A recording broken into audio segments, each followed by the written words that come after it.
آپ کوئی دعا مانگتے ہیں، کوئی چیز اپنے دماغ میں رکھتے ہیں، مائنڈ میں رکھتے ہیں، تو وہ ایک قسم کا اسپریچول سیڈ ہے، ایک قسم کا آپ پودا لگا رہے ہیں جو آپ کو نظر نہیں آ رہا۔ جب آدم علیہ السلام نے فرشتوں کے سامنے چیزوں کے نام لیے تھے تو فرشتے جو روحانی زندگی ہے، اسپریچول لائف ہے، وہاں بھی یاد رکھیں لمٹ، اسپیس اور ٹائم یہ چیزیں نہیں ہیں، یہ صرف ہماری فزیکل لائف میں ایگزسٹ کرتی ہے۔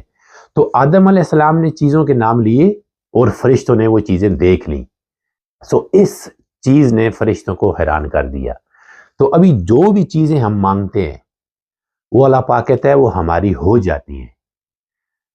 ابھی صرف ہم نے 3 چیزیں اس میں کرنی ہوتی ہیں۔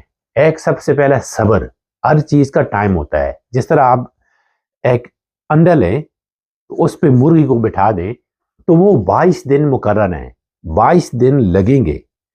ایک بچے کو پیدا ہونے میں 9 ماہ لگتے ہیں، تو کسی بھی چیز کا ٹائم مقرر ہے۔ تو اسی طرح جو آپ کوئی چیز کو پودا لگاتے ہیں اپنے دماغ میں، اس کا بھی جو ٹائم ہے ہم کو نہیں پتا کتنا ٹائم ہے، لیکن اللہ پاک نے کہا ہے جو بھی آپ نے مانگا وہ آپ کا ہو گیا۔ ابھی ٹائم لگے گا لیکن وہ آ رہا ہے۔